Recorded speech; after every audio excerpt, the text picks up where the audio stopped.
Сар болгон нэг түүхэн кино шүүмж явдаг. Тэгээд энэ удаад 2007 онд бас одоо залуучдын хэлээр бол нэлээд дээр үеийн кино болчихжээ. Тухайн үед бас нэлээд анхаарал татчихсан. Ийм кино Сергей Бодровын Монгол нэртэй бүр тийм кино.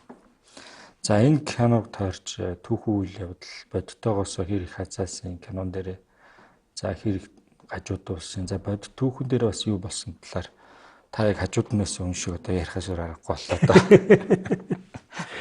Энэ их үнэтэй хийгдсэн кино. 10 сая еврогийн төсөвтэй билээ дээ. Монголын тухай кино бас ийм өндөр төсөвтэй хийгдэнэ гэдэг ховор штэ. Нэгдүгээрт, хоёрдугаарт бас их олон улсын одууд тоглосон.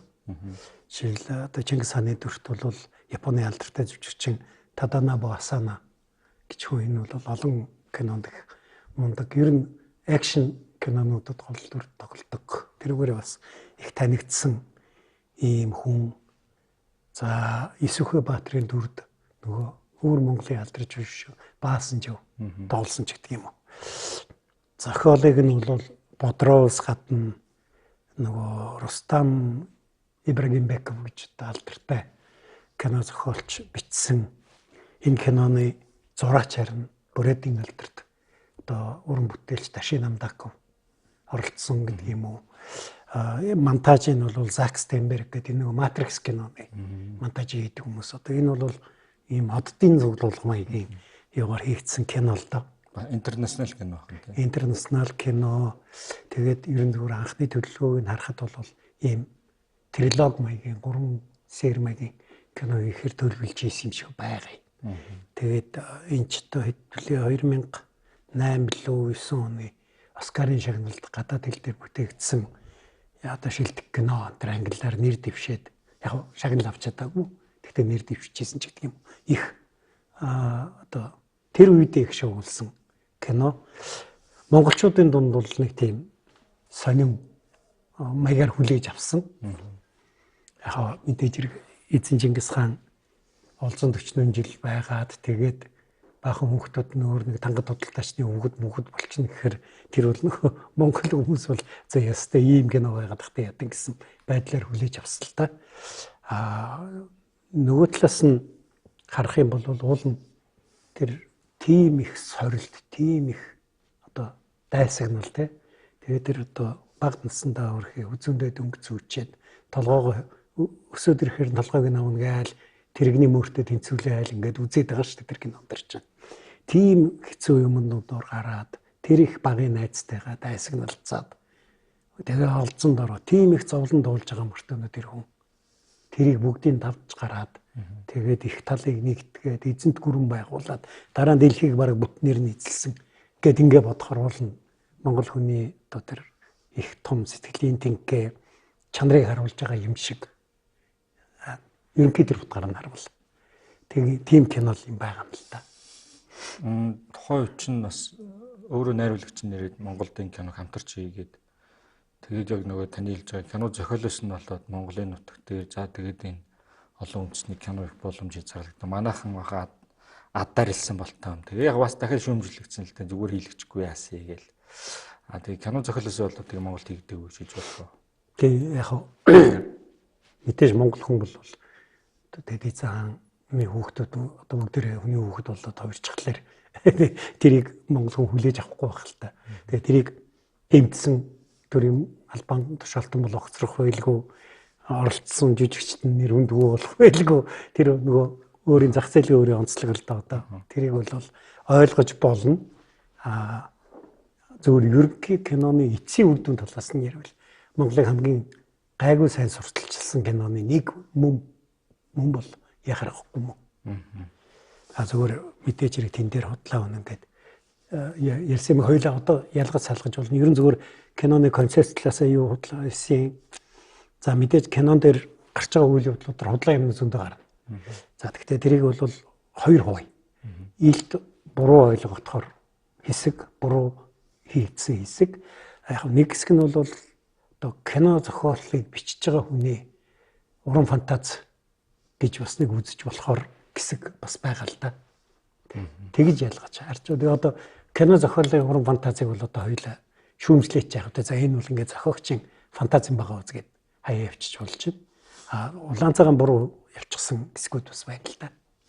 За яг тухайн үед нь үзчихсэн. Тэгээд одоо бол тухайлбал яг наривчлсан деталуудыг санахгүй байна. Гэхдээ кино зохиолч нь яг таны хэлж байгаа дээр Чингис хааны Монголын нуус давчаан дээрх гэж хэлдэг 9-10 жилийн хугацаа, алга болсон 10 жилийн хугацааг тангадад олзлогдсон гэдэг байдлаар харуулдаг. Тэгээд таны хэлж байгаа тэрний араас л одоо эхнэр нь яваал баахан өөр хүний хүүхдүүд нь яваал гэдэг тийм үйл явдалтай шүү дээ.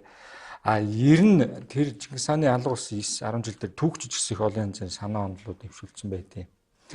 Тэгээд тэрийг дахиад хоёр ангилж болох байх нэг Монголын өөрсдийн түүхчд нэг дэлхийн түүхчд гэдэг. Ялангуяа энэ кино өөр бас яг юуг ямар юуг түүхчийн үзэл баримтал санаа таамаглал төр тулгуурлаад явчихсан юм бэ гэдэг дээр.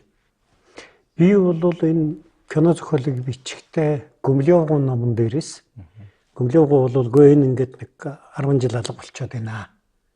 За энэ хоорондоо бол энэ хүн тэр Алтан улсын юм уу Тангадын шоронд байсан юм байна гэсэн ийм санаа дэвшүүлсэн. Гэхдээ Гүмлевгууч бас нэг тийм хов хоосон газраас санаа дэвшүүлээгүй л дээ. Эн чинь нөгөө Монголд элчээр ирж исэн Ромын папламын элч Гийом де Рубрук номон дээр анх гардаг бахгүй тангадуудын тухай бичиж хагаад тэгээд одоо энэ тангадууд гэж юм мундаг хүмүүс байсан бүр Чингис хааныг хүртэл олдсон гэж одоо бичсэн байгаа юм. За энийг бол их олон эрдэмтэд бас үгүйсгдэг. За Гийом де Рубрук ч бол 1250-аад онд ирж байгаа шүү дээ Монголд.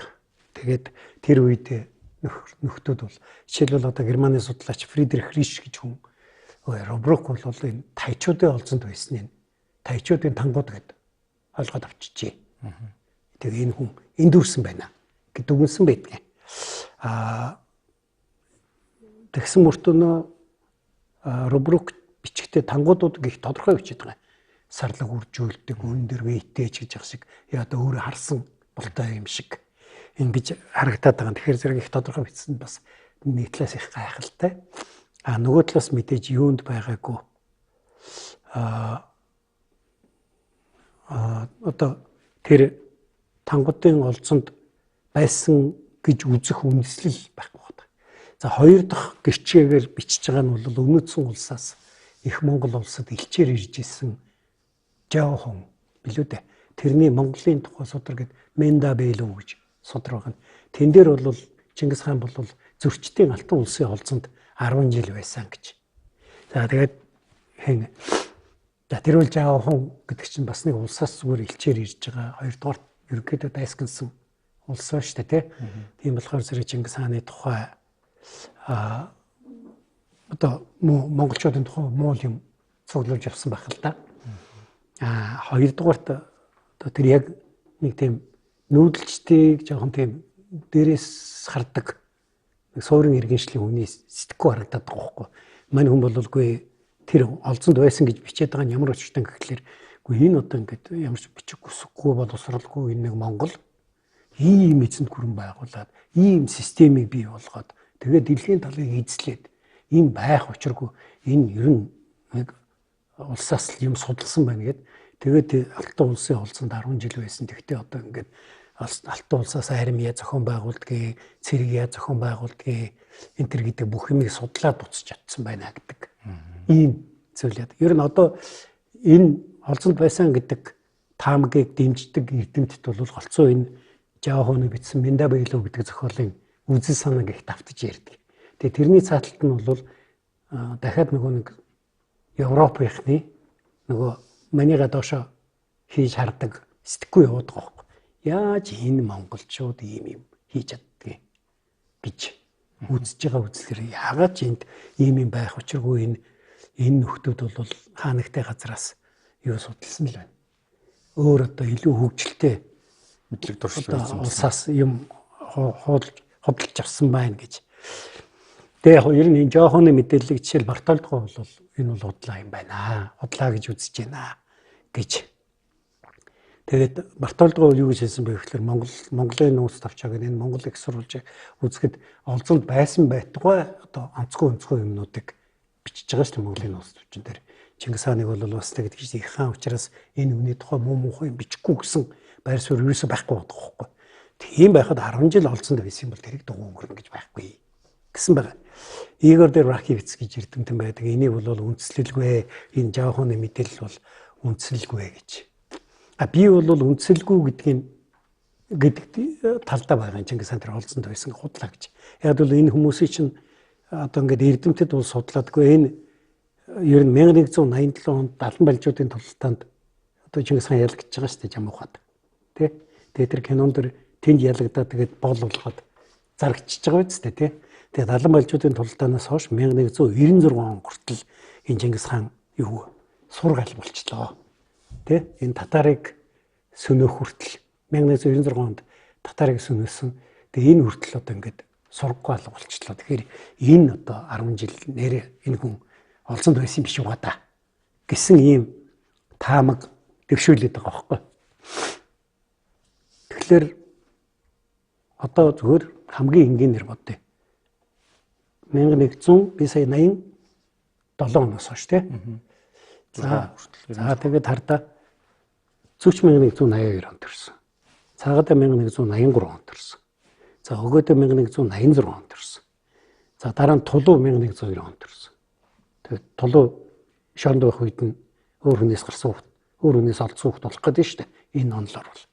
За Хожин Бэхигийн төрсөн он нэг тодорхой биш. Алхай Бэхиг бол 1191 онд төрсөн гэж бичээд байдаг. Дараа нь Цэцэхнийг 1194 онд төрсөн гэж бичээд байгаа байхгүй. Тэгэхээр одоо ядаж 3 хүүхэд нь шоронд байх үед нь төрсөн болох гэдэг шүү дээ. Тийм байсан бол сүүлд нь тэр нөгөө зүчиг хаан ширийн цуулах үгүүгийн тухай яриа болох үед цагаатаа өсөрж усаад энэ мэрэгдээ орхитос мортос гэж дахиад 3 дүүнөр хүний хүүхэд байхад тэр хүн ганцхан зүчрүү дараад ийн гэж юу багт тий.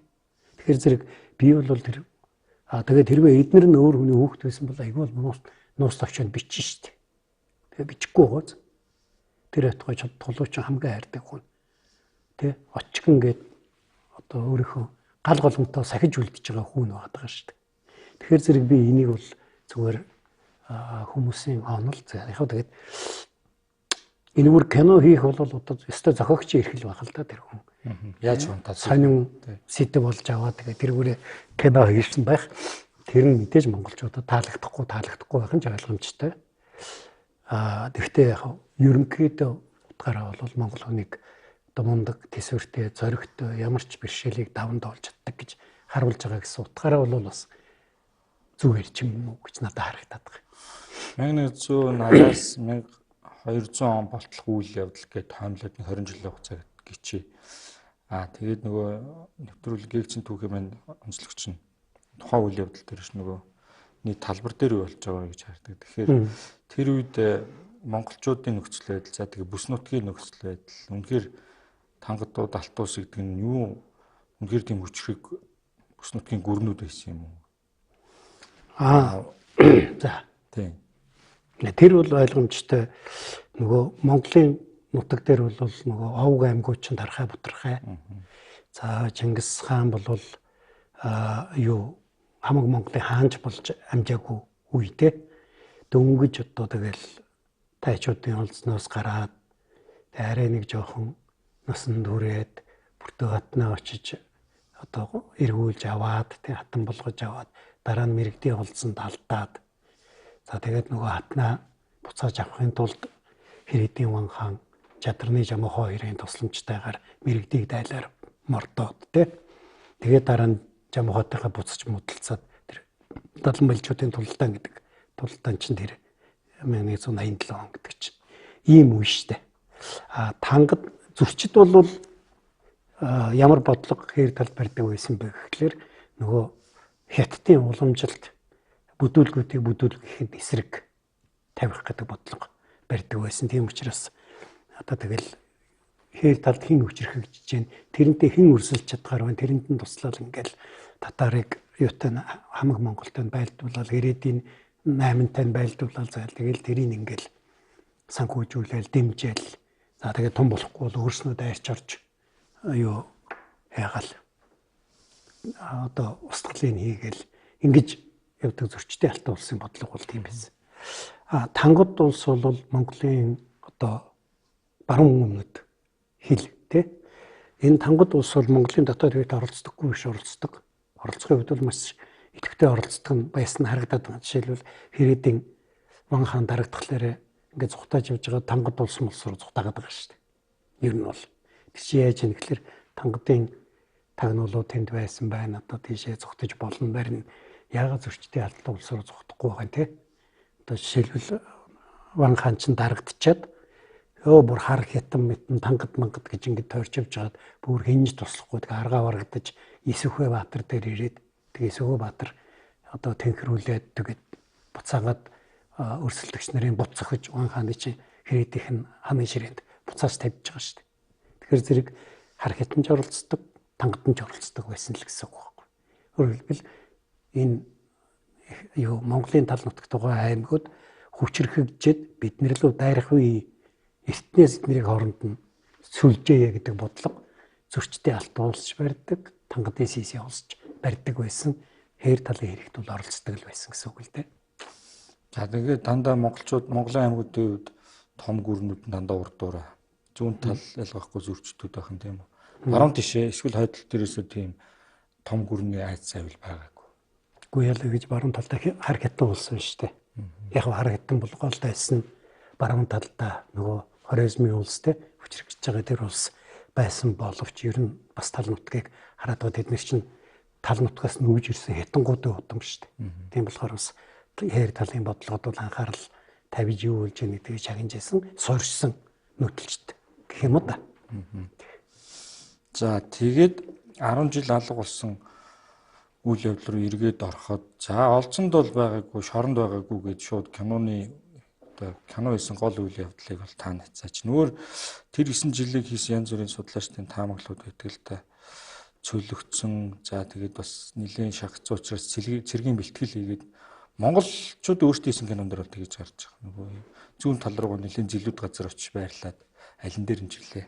Мөнх тэнгэр өвчнөд орончлоо сүулт хийсэн Чингис хаан дэрч. Тий, мөн нөгөө Балжин нуурлуу зүгтдэг эсхийг ярьж байна да. Тэр чин дараа нь л да нөгөө Хэрээдийн Ван хаан Жамуух хоёр нийлж Чингис хааныг буцахад тэр үед бол нөгөө Чингис хаан чинь монголчуудынхаа овг аймагуудыг нэгтгэх ажлын дөнгөж ихний шатан дээр өөрөө нэг жоохон хүчрхэгжээд тэ зарим монгол овг аймагуудаас хүмүүс маань үнийг дагаар ирээд өөрийн нөхөр зэрэгтэй болоод арай тэгтээ бихч жамжаагүй Жамуухад буцах үйлж яах гэдэг чинь бихч жамжаагүй гэсэн үг шүү дээ тий.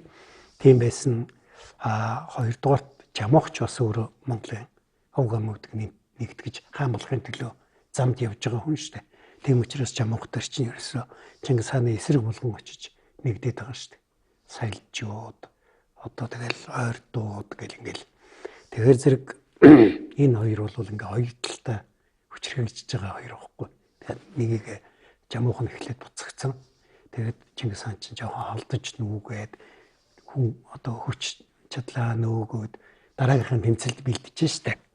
Тэгээд нэг тэр нэг дөрвөчийн дугаарт бас энийг нэг хальт ярихдаа тэгээ одоо BBC-гийн энэ хятадын сударт 10 жил энэ хүний тухай яриаггүй байх гэдэг чинь шоронд орсон гэсэн үг биш үү?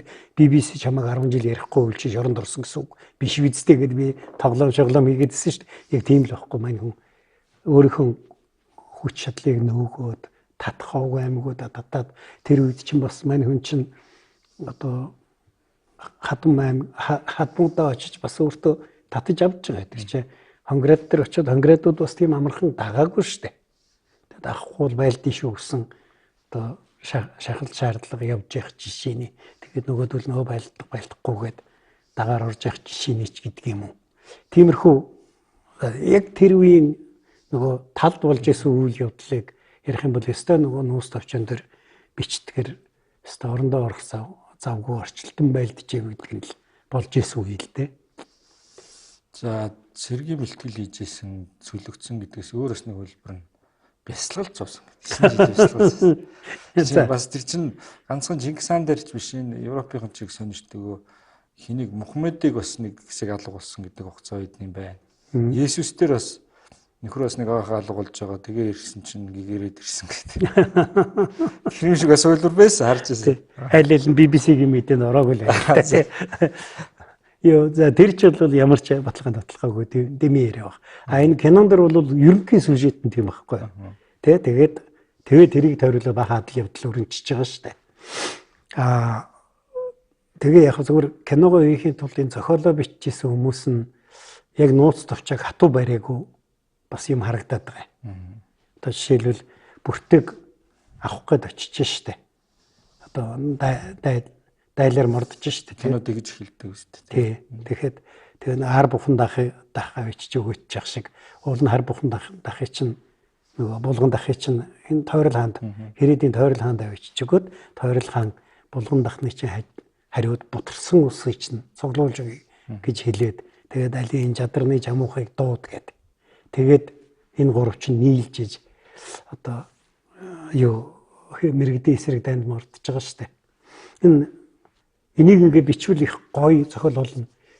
Одоо эртний грекийн классик урлагийн сонгодог одоо урлагийн хамгийн том жишээ одоо Илиада гэдэг зохиол байгаа штэ. Нэг хүүхэн авах гээд грекийн бүх хот улсууд нийлээд Трой хот руу дайрч байгаа үстэй. Энд чинь манай хээр талын Илиадаг бичиж болж байгаа байхгүй. Бүртэйг авах гээд чи одоо бүглүүтэн мэрэгд аймгийг одоо үндсээр нь дарах хэмжээний цэрэг. Одоо зарим их сурвалжт бол 3 түмэн цэрэг гэж бичээд байгаа. 30 мянган хүн дайнд мордож байгаа байхгүй. Тэгээд тэр чи бас их юу гэмдэ их сонин тохиолдолд одоо мэдхгүй Тэмүүжинд хичнээн сайн байсан ч гэсэн одоо тэгээд 3 түмэн зэрэг гаргана гэдэг бол асар их хөрөнгө штэ. Тийм ээ. Тэрнээс зүгээр ингээд 3 түмэн зэрэгдийн хийх ажил өөдөө сууж ахна. Одоо хэдүүлээ мэрэгдэг дайрна гэж байгаа юм ерөөсөө биш те. Дайн байлдаан гэдэг бол бүгд бэлтгэл хөрөнгө мөнгө. Тэгээд тэрийг бол гаргаж штэ. Ван хаан гаргаж, жамуух гаргаж байна. Тэгээд тэгээ харахаар зэрэг би одоо нөгөө мэрэгжил маань юу дипломат дандаа нөгөө геополитикийн үдээр бүх юм харах гээд оролдоод идэг учраас энд ингээ бүх тооцоод тавьж байгаа. За Тэмүүжин бол ойлгомжтой. Тэ бүртэйг олж авах хэрэгтэй. За тэр бол тэр хүний хувьд бол ойлгомжтой тий. За Ван хаанд ямар ашигтай вэ? Ван хаанд ямар ашигтай вэ гэхэлэр байн юу хойтлоос үүмүүлээд салдгүй мэрэгдүүдийг монголчуудтай нийлээд дарж авах. Энэ бол бас нэг тийм том дайснаа дарах асуудал байхгүй ганцхан тэр Тэмүүжингийн хатныг олж өгөхтэй асуудал биш.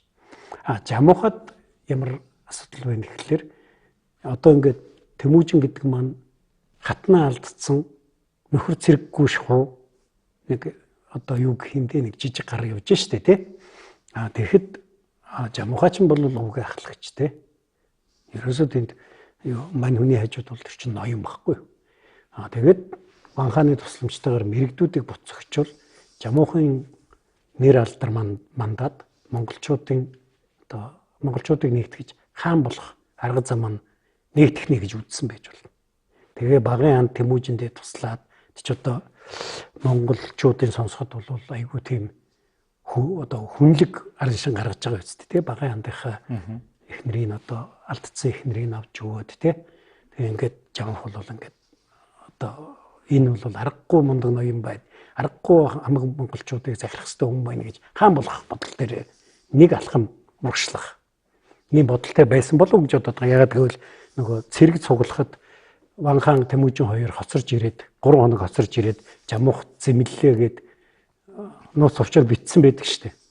Одоо эхнэрээ аврах гэдэг байгаа нөхөр ягаад хоцроод байгаа тий. Тэр чинь хамгийн дөрөв ирээд ингээ хүлээж явах хэрэгтэй хүн бидтэй тий.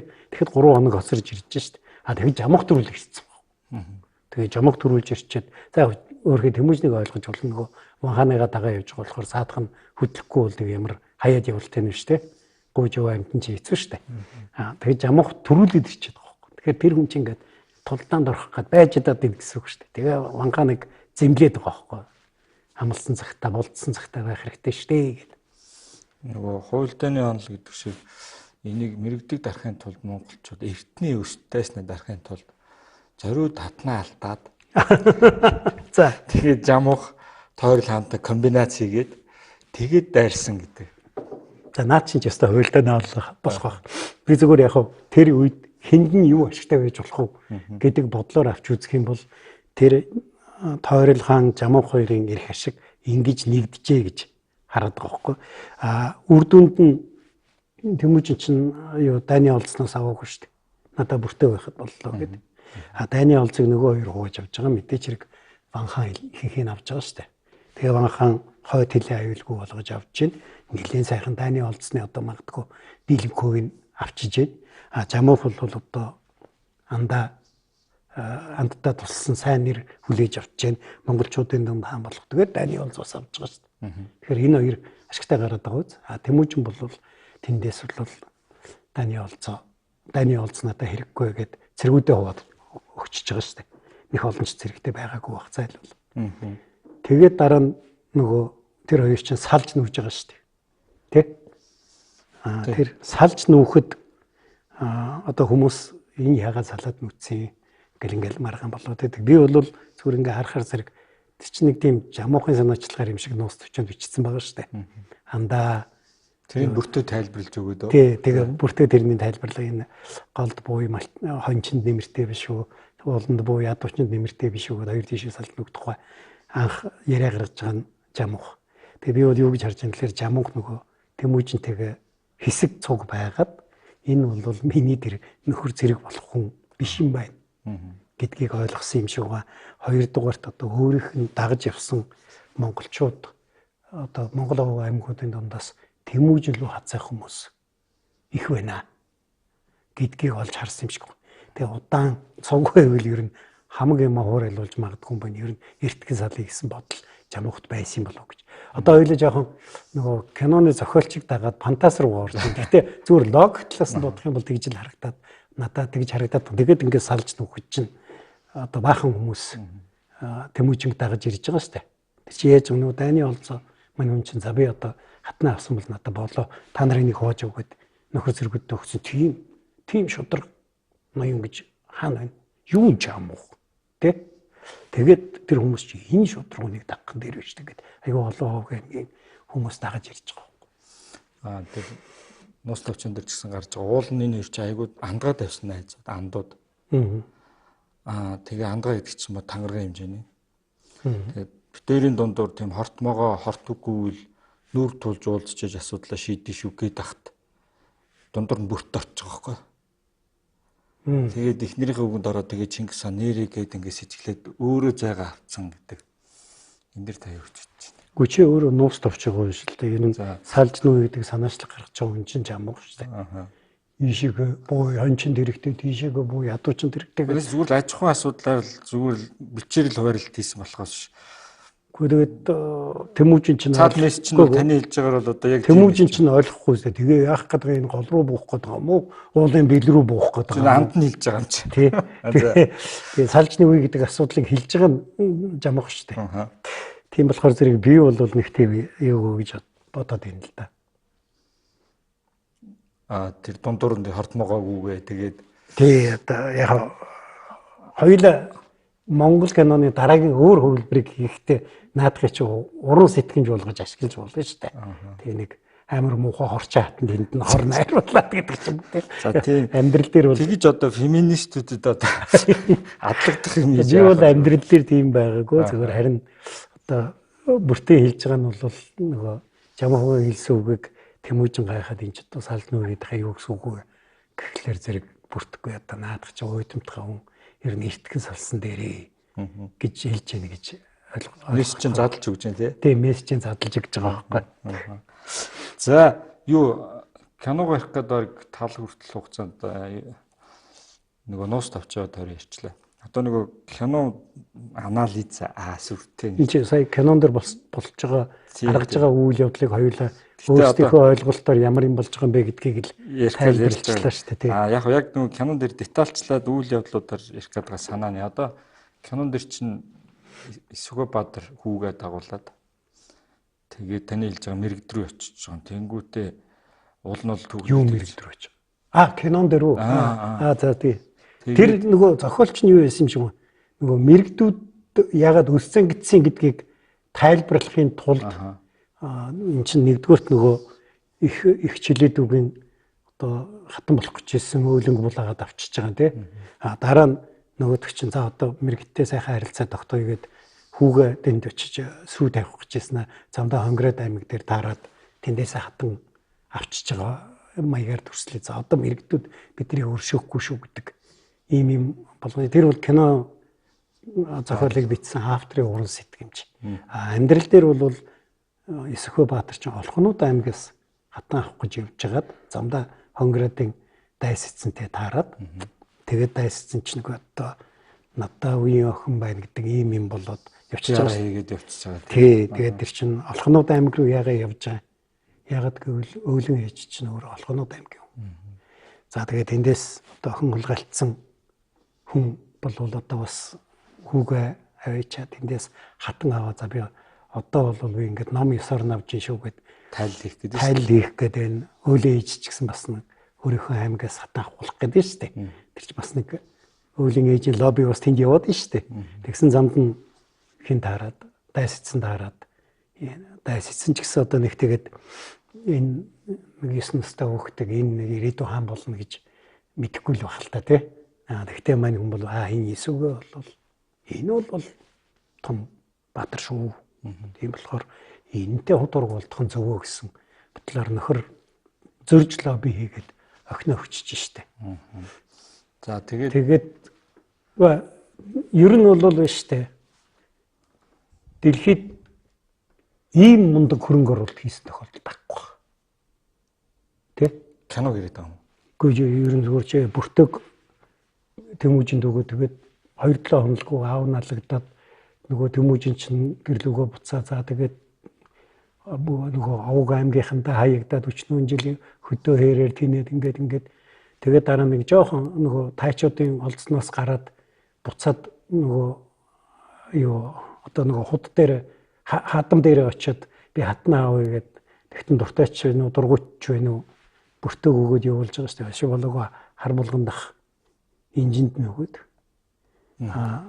хэнд тэмүүжинд бол сүүнд өгөх юм байхгүй шүү дээ. Юу ч байхгүй. Тэгтээ дараа нь тэр чинь бүртээ хатнаг дагаад дэлхийн тал орж иж шүү дээ. Чи ийм хөрөнгө оруулалт байд юм байхгүй үстэй. Хар булган дахны хайжууд хагарсан улсыг цуглуулах биш хамгийн ертөнцийг авж байгаа хүн чинь дайс эцэн байхгүй. Ер нь хамгийн том бодлогот нь дайс эцэн болж шүү дээ. Ер нь бол айгүй алсыг харж байна тий. Тэр кинон дэр чинь уул нь бол нус төвчөн тэр хүүгээ үлдээг явуулдаг тийм үү? Энд дэр чинь ав авчиж байгаа тий. Кинон дэр үү? Тий. Тэр тийм юу байхгүй. Ер нь зөвхөн монголчуудын тэр үеийн монголчуудын яс бол нөгөө чинь 8-9 настайд наваач сүү тавиад хүүгээ тэр айлд үлдээдэг.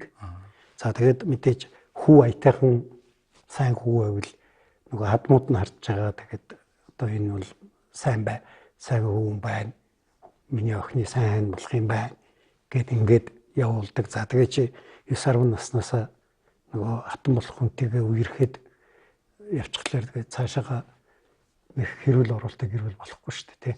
Хөрөнгөний судлага шүү дээ бүр амар их тэгэлж шүү дээ. Тий, тэгээд тэр хоёрыг нийцүүлэх ажлыг бол аюул эртээс хийж байгаа байхгүй. Тий. Дасгах нэг. Чи багын найзтайгаа за хэрэлдэж муудсан ч гэсэн сүйд болохгүй юм байна үстэй. Багын найзтайгаа. Тэгэхээр зэрэг тэр бодлого нь өөрөө тэгж явж байгаа хаа. Зүгээр хин тэмүүжин бол тэгж чадаагүй нөгөө эцэг нь татар торлогдоод буцаж явах замдаа.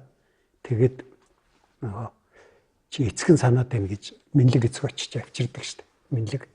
Тэгээд тэр чинь яг нөгөө хадамт нь хилчүүл айгүй нөгөө сүү хүчингүү болчих гээд тийм учраас санаад байна. Үзүүлээгээд авч явж байгаа байхгүй. Тэгээ 8-9 настай хүүхдийг сүү тавиад одоо ирээдүйн хадмын нүлтийн гэж одоо орчин ойлголтоор энэ ч одоо хүүхдийн эрх одоо асар ностой зөрчил. За хоёулаа 13 дугаар зөвлөл орчин цагийн ойлголтоор дайрч ороод яв. Гэхдээ одоо яг тэгж асуудал ханддаг нэг тийм зүүнний үйлчлэлтэй хүмүүс яаж тийм юм болгоно монголчуудын түүхийн одоо угаасаа байсан үзэгдэл зүй тогтол үнд зүйл болгоныг ер нь доромжилж Европын нүдээр хардаг тийм монголчууд шүү дээ. Ганц монголчууд биш гадныхан ч адилхан одоо ч одоо юу хар Клеопатра тоглолцсон кино шүү дээ. Юу хар Клеопатра гэдэг үлээ гэсэн чинь нөгөө арьс өнгөний үзэл гаргаж болохгүйгээд авчиад хар Клеопатра тоглолцож байгаа шиг. Бүүмэд нэг өдөр хар Чингис хаан гараад ирэх чинь билүү дээ нөгөө заавал нэг гарцсан байсан санагдаад байна. Тэр зүгээр юу зураг байсан баха. Тийм хүн байгаагүй маа гэж хэлэх хэрэгтэй болно үстэй.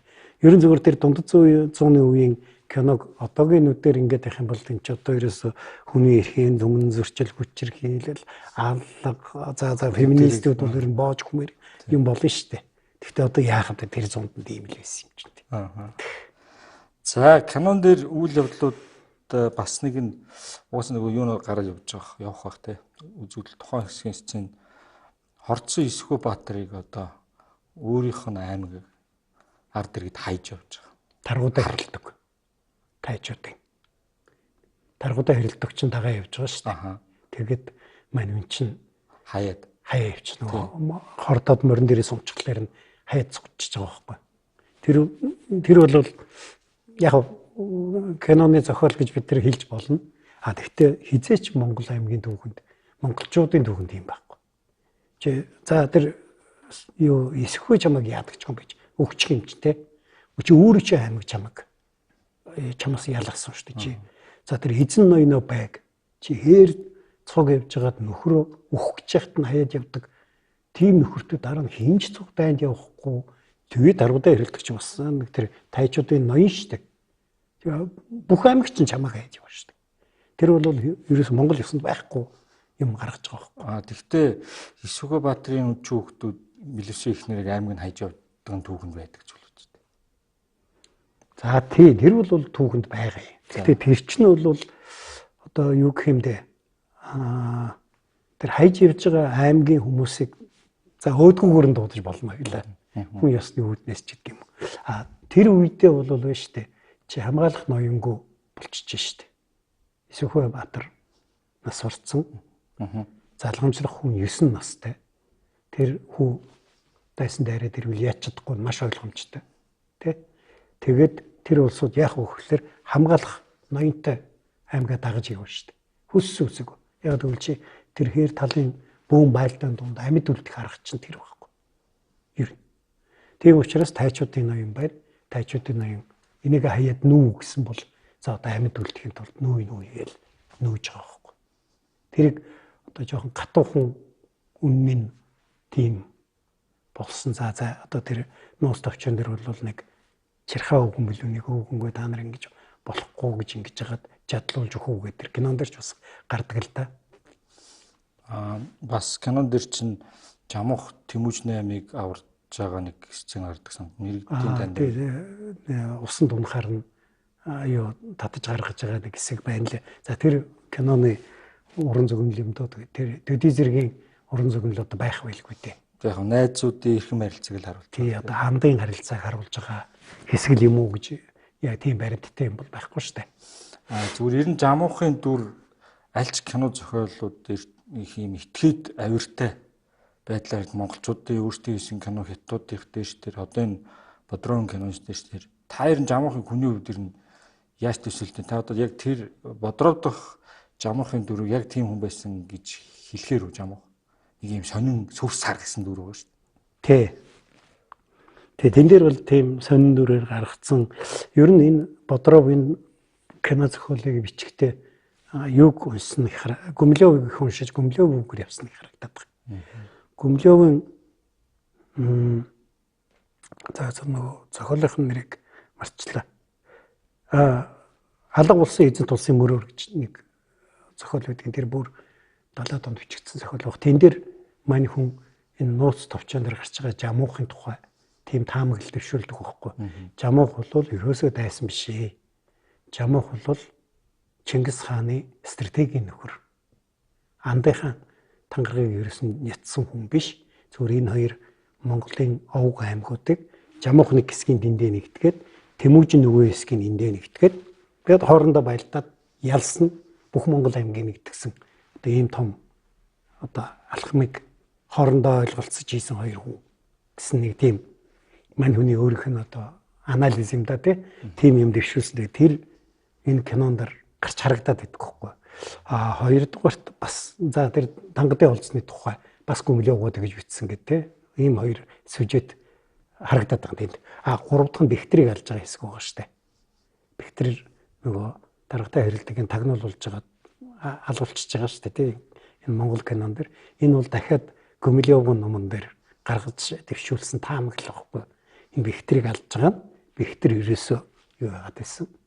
тайчуудад энэ одоо айл хаагуур амьдраад байна, юугаар амьдраад байна, хинтээ нөхөрлөд байна гэдгийг одоо тагнаад хилээд байсан тэрийг Тэмүүжин мэдчихэд алсан гэсэн тийм юу таамаглал дэвшүүлсэтэй. Тэгээд энэ бүх шугамуудыг тавьсан байхын тулд нөхөр Гумилевын зохиолыг дагуулж хийсэн юм харагдаад байгаа. Жамуухан тухайд гэвэл би жишээлбэл штэ 13 дугаар зууны Монгол хоёр залуу тэ эдгээр насны хоёр залуу хоёулаа ингээд ийм стратегийн нүүдэл хийгээд би тэнд одоо юу гэдгийг салжууд мэлжуудыг нэгтгэж аваад чигийн дурууд мангуудыг нэгтгэж аваад яг хоёулаа сүлд нь дайтад нэг хантай болгоо энэ гэдэг тийм амар стратегийн нүүдэл бодож олоо тохиролцсон гэдэгт бол би эргэлзэж байна. Би аль нь л хаан суухын төлөө явсан хоёр баг. Тэгээ эхэндээ бол Жамуух чинь энэ миний 2 дугаар хүн болно гэж дагуулж авч явах гэж үзээд за барахгүй мөн шиг өөрийнхөө замаар яв гэж үзээд дараа нь хоорондоо байлдаж нэг үзээд тэгээд нөгөө тайч нөгөө Жамуухан дүү тайчир чинь ах тулгалж яваад алуулцдаг штэ Тэмүүжингийн зэргүүдэд ингэж явсан болохоос биш. Тэгээ яг хин Гумилевгоо бол ингэж байгаа юм л да 8-тай байлдаж яхад нахав хүний байлдаан дээр Жамуухан хэлсэн үг мөгийг айгүй нуус товчон айгүй тодорхой бичсэн байдаг штэ тий. Асуулт гарч байгаа. Хин Жамуухан хайжуд байсан юм. Тий. Тэмүүжингийн тагнуул байсан юм уу? Жамуухан хайжуд байсан хүн урууж ирсэн юм уу? Яг Жамуухыг бүр ингээд энэ одоо Зевс хөвөдөө хоёр, Зэлмээ хөвлөө хоёр, Чингис хааны дөрвөн нохоо ширэн төмөр тухтай, шүргэн шуутай юу гэж үлээ тий. Хин дэгж одоо айхтар мэдж хэлээд байгаа. Тэгэхээр зэрэг магадгүй Жамуухан дэргэд байсан хүмүүс сүүлд нь Чингис хааны дагаар ирсэн байж таарах байх тий. Тэгээ тэрнээс одоо тэр ярианууд гарсан байна гэж. Хоёрдугаарт маань хөө яг тэр яг шийдвэрлэх тулдааны мөчөд Таян хааныг хаяад явчихж байгаа. Тэмүүжин их боломж олгоо. Чингис хаанд боломж олгоод би бол тэрийг үнэхээр юу гэж боддог вэ гэхээр одоо Гумилевгийн онлоор тайлбарлая л да тий. Жамуух бол өөрөө харж байна. Нэгдүгээр Таян хаан бол мань хүн чинь хажууд нь очиод нөхөрлөлөө штэ. Олигтой итгэд биш юм аа гэдгийг харж чинь тийм үү. Хүүн хүртэл хүчлэг хилээд байгаа штэ. Жирэнсэн юм шиг газараас хол гарч үзээгүй аимхай амтан тэгээд тэрэнд нь Таян хаан уурлаад тэгвэл Монголтой байлдъя гэд явж байгаа тий. Тэгээ Монголтой очиод байлдах болсон чинь айгаад хөөе энэ хэмбэ гэж сандраад байгаа. Тэрийн Жамуухаараа за энэ бүтэхгүй юм. Энэ хүн Монголын хаан сууснаас иршиг андам нь хаан сууг гэ хаяа явчихж байгаа юм болов. Яг л Жамуух өөр хаан суух юм шансгүй болсон байна шүү дээ. Тэ? Тэгээ ядахнаа одоо шиг арай дээр нь Тэмүүжин юм даа. Энэ ч хаан болоод ойлгохтой юм болохгүй нь ойлгомжтой юм байна гэсэн бодол төрөөд маань хүн хаяа явсан болов гэж жишээлхэд би хөл тэгж уншина. За. Гэхдээ одоо тэгээд бит хоёр Гумилевгоо ч өөрийн эрэхтэй би ч өөрийн эрэхтэй Бодровч одоо өөрийн эрэхтэй учраас өөрийнхөө тайлбарлаад явцсан байна л да. Тэгээд эрхэм дипломат ч одоо тэр бихтрийг одоо бас ингээд Тэмүүжин өсөр үедээ харуулчихж байгааг одоо нэг геополитикийн үүдээс нэг тайлбарж байгаа ч. Климшуков гэдэг Орсын нэг цэргийн түүхч байдгийг. Би нэг Куликовын тулдаан хэсгийг ирж хахад манай нэг иш татчихсан. Тэр нөхөр нэг нэвтрүүлэг дээр ярьж илээ. Гэхдээ би 10 жилийн хүүхдүүдийн дунд асууж үзсэн. Өлсөж өгөх гэжсэн чинь чиний дүнгэж арай гэж одоо дэгээдсэн загсыг чинь нэг нөхрөөр булаагаад авчвал чи алах уу гэсэн чинь баг 90% ална гэж чинь гэж байгаа. Өлсөж өгөх гэж юу ярьж байгаа ална гэж. 21-р зуун шүү дээ. Нөгөө боловсралтай хүүхдүүд шүү дээ. Тэ? Соёлтой, моёлтой инээ дээрээ. Аль ус иргэдүүлээ? Орос л доо. Оросыг бол харахгүй. Үгүй ээ. Гэхдээ тэр чинь хүмүүнлэгийн үзэл гараад одоо эн чинь 200 жил болж шүү дээ.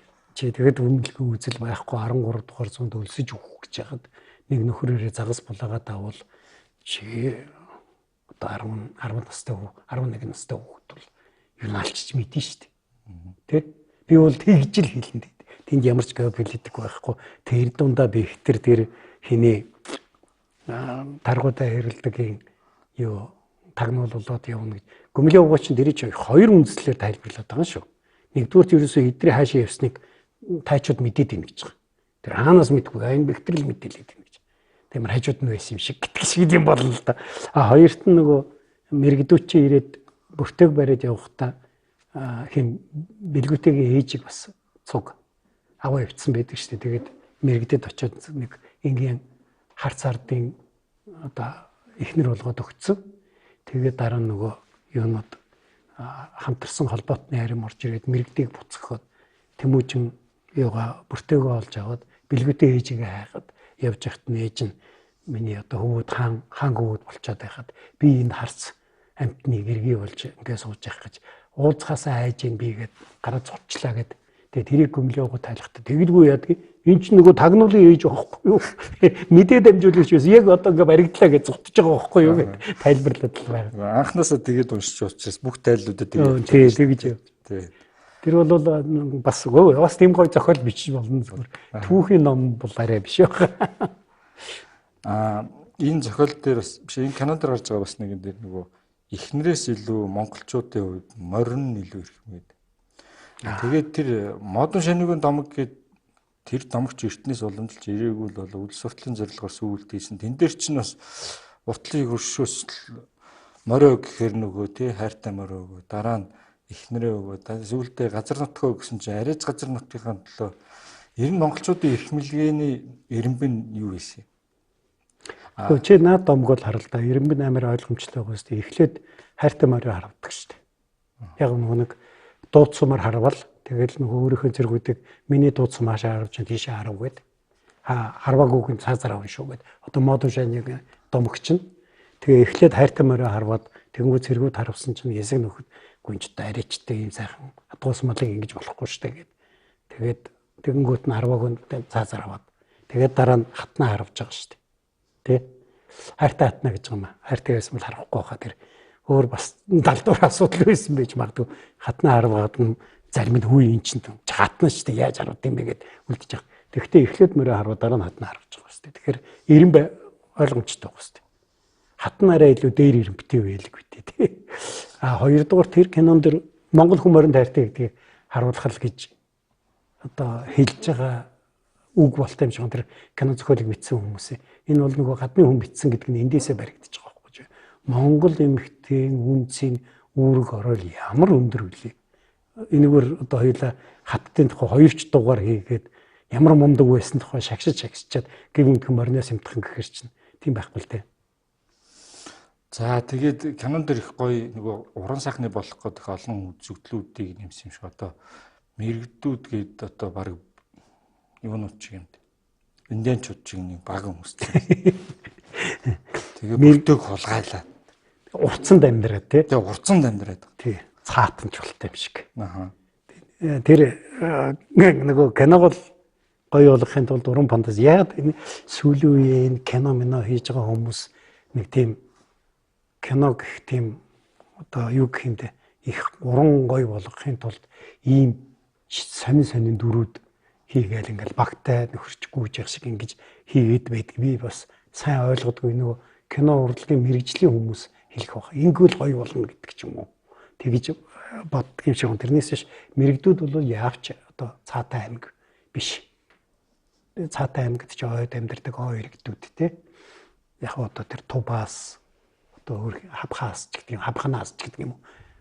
20 төмдүүд одоо тийм байсан байж магадгүй.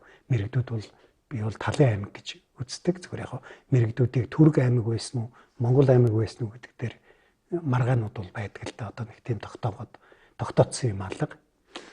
Аудио нөгөө мэрэгд хүний ярьсан аудио видео бичлэгээр бичигдэж үлдээгүй юм л да. Тэгэхээр тэгээд аль аймаг ямар хэлтэйг нинж мэдэхгүй болчиход байгаа. Тэгэхдээ тэр бол одоо ягарга байхгүй л нэг тийм одоо сайхан зохиол л байгаа юм л да. Тэрс нэг хэдэн цаатан бүртөө хулгаалаад аваа явцсан бол тэрний төлөө чи Монголын хамгийн том аймгийн нэг Хэрээд аймгийг хөдлөж явах ямар хэрэг вэ? Хэдэн цаатан бол стан тэр кинондор гарч байгаа шиг чадрны жамууха тэ очиод нийлэл дарж шít. Юу цаатан чинь тэр үчтэй айгүй том үчиг аймаг байсан бохоггүй. Сүүл цулраад энэ чинь дээрээс. За. Анчид олон хүнтэй аймаг байж чадахгүй л дээ. Чи малчид гэдэг чинь юу штэ хээр тал чи олон хонь дижээж чинь тийм үү? Тэгээд тэр хонь чинь олон хүн дижээж болж чинь тийм үү? А цаатангууд гэдэг чинь анчид. Анчин гэдэг чинь одоо юу гэдэг юм те хонь шиг тэр хэрэм булга одоо юу чинь ой дотор ингээ хонь шиг ингээ бэлчиж явахгүй штэ тий. Тэр чинь нэг нэгээр нь явж харван налн устгах. Тэгэхээр зэрэг одоо юу гэх юм бэ? Бүдүүлэг гэхэд 1 квадрат километрийн нэг хүнийг тижээх талбай илүү том болох нь малчтаас хамаагүй том л байхгүй. Тийм ээ. Тиймээс ягаад тийм том аймаг хизээч байж чадахгүй л дээ. Нэгч нь багасаад явах нь шүү дээ. Тийм талынх нь өндөр олон хүн амьдрал тэгээ хүчтэй зэрэг гаргана. Уулынх нь бас ягаад ойнхон бас тийм ягаад амар эзлэгддэггүй дийлэгддэггүй байсан гэхэлэр хоёр том шалтгаан байгаа ш. Нэгдүгээр тэгж ойд олох хэрэгтэй шүү дээ. Тэдэртээ байлдах гэхээр чи хэцүү шүү дээ. Чи ой дотор нөхөө маневрын байлдаа хийж болохгүй мөртөөсрөх орж ирээд ингээд ойгийн чинь хумын нөхөө Монгол морин цэргийн хийдэг тактикууд бүгд хийж болохоо болж чинь тийм ээ. Хоёрдугаар тэрийг нөгөө нөхөрч бас олох хэрэгтэй шүү дээ. Ой дотор ороод алан болчихно хааж байгаа бүү гэдэг. Тэ. За тэгээд сүүлд нь их сайнаар бодож нэг хэрэм болгоны арьсал олж авах нөхдүүдийг араас нь хөөцөлдөж хамаг хүн хүчээ барж тэгээ айгуур явж итэл модны араас нөгөө төлчнийг нэгээр нь харваад устгах чинь бас төвөгтэй ажиллах. Ач холбогдолгүй. Тэгээ энэ киног үзснээр би бас юу болох бас нэг кинон дэр тэгж гард. Энэ Монголын хамгийн аудио бичлэг үгийн утга сайн агуулсан нэг л дуу байна.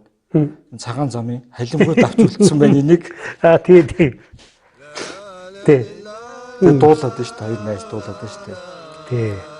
Нөгөө ойр гэдэг үндэстэн маань сүүлд гарна шүү дээ. Энэ үйл явдлаас хойш 300 жилийн дараа тэр одоо үндэстэн болж ястан болж одоо төлөвшин шүү дээ тий. Яг он ард гэдэг үгнээс гаралтай, ойрд бие биентэйгээ ойрхон гэдэг үг. Тэр бол ингээд ой аймаг байсан гэд нуус товчонд гарч байгаа л да. Гэхдээ би цагаан замгуун дууг одоо хутуга бэхигийн үед зохиогоод тэгээ тэрийн жамуух Тэмүүжин хоёр сураад арх ухаараа нийлж дуулаад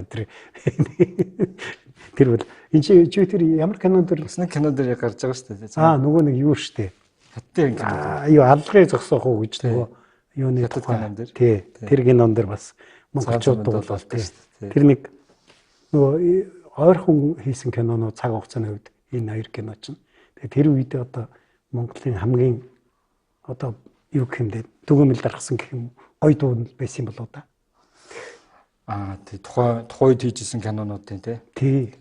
Хоёлаа одоо ингээд бүүмэд ингээд Английн одоо дайны тухай кино хийжсэн чинь англи цэргүүд гинтхэн Beatles лээ тэд би дуулаад ихлүүд яах вэ? Тэр шиг юм болж байгаа. Юун дээр эн чинь ер нь нөгөө түүхэн кино гэхээсээ их гоё тийм харь дурлалын дараа одоо эхлээд түрүүний хэлж байгаа мэрэгдүүдээс цаатан мэрэгдүүдээс ихнэрээ булааж авлаа. Тэгснээ дахиад тангад руу зөлөгдөх үед нь ихнэр нь араас нь ингээл нэг худалдаачин дагаал хамдаагаал ингээл тэгээ баг үнэнч Монгол эмэгтэй дөр хөн штэ наад чинь бас нэг хулан билүү Монгол охин дагуулсан байгаа штэ. Тэгээ очиод бүр чинь бас мөг зоос хэрэг болоод бас нэг бие үлээ нэг тийм болоод байна үгүй. Гэхдээ бодвол тэр худалдаачтайгаа суугаад хүүхд алгацсан юм уу гэж би зохиолоос нь ойлгосон штэ. Тэгээ худалдаачны хатан болсон хүн чинь мөнгөтэй л болно штэ. Тэгээ тэр мөнгөө ашиглаж одоо Чингис хааныг олцноос судалж аваад гаргаж байгаагаар тэр кино зохиол өөрөмж байгаа юм л да. Тийм нэгдүгürt байгаагүй бах. Хоёрдугаарт тангадын худалдаачд нэг тийм Монгол нутгийн гүнлүү орж исэн юм би нэг мэдгүй уугрууд бол хийвж исэн. Уугрууд бол ерөөсө угаасаа их олон зуун жилийн турш хээр талаар худалдаа хийдэг тэр сүлжээг барьдаг хүмүүс болохоос биш тангадууд тэгж худалдаа хийж тэрүүгээр явна гэж бол байхгүй л байна. Гэхдээ тэгээд Сергей Бодров Гумилевын бас нэлээд түүхэн үндэстэй номыг барьчаад тэгээд хар булган дахыг тойролт өгдөг, Ван хаанд өгдөг мэцээр хийж амгахт өгдөг байдлаар энэ тэрийгээд энэ кинонд ерөөсөө тэр тойрлын дүрийн тэр огт байхгүй гэдэг юм байна. Одоо бодвол нөгөө кино зохиолыг хийсэн хүмүүс цаг магтаа тааруулахын тулд хоёулаа бас нэвтрүүлгээ их цагт авчирдаж их зовдөг штэ. Тэр шиг юмнууд болдог байх л та. Тойрол ороод ирвэл дахиад нэг хүндрэл үүсчих гэдэг штэ тий.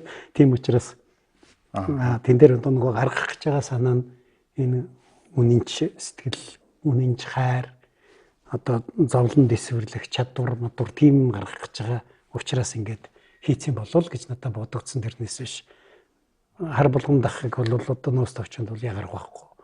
Ван ханд өгдөг штэ. Ер нь бол Монголын дүүхэн тэмдэглэн үлдсэн авилгын эхний хэрэг. Орчин үеэлэр тий. Орчин үеэлэр хар болгон дахны чинь хажууд хагдсан улсыг чинь цуглуулж өгье гэдэг. Тэр чинь улсаа байгуулахын тулд булган дахаар авилга өгч штэ. Энэ кино чинь тэр үедээ авилга нь өөр утга илэрхийлдэг байсан л та. Ямар утга? Тэтгэмж. Авилга гэдэг үг. Тий. Нөгөө буруу утгаар биш байх юм тийм. Зөв утгаар. Эерэг утгаараа байсан. Эерэг утгаараа байсан тий. Одоо л сөргийн сөрөг. Одоо сөргийн сөрөг. Аавч тайлж болохгүй. За. Киноч дахиад цуврал хийх гэжсэн болсон уу? Дахиад энэ хоёр анги их төлөвлөгөөтэй байжгаад тэгээд энэ анги нь бол нөгөө хүссэн хүлээсэн санхүүгийн үр дүн авчираагүй учраас болцсон юм гэсэн ийм зүйл байсан. Оскар авсан байсан бол магадгүй орлого нь айгүй нэмэгдэх байсан байх л та. За сонирхолтой нэвтрүүлэг болсон байх гэдэгт найдаж байна. Тэгээд өнөөдрийн дугаарыг бүгд өндөрлөө.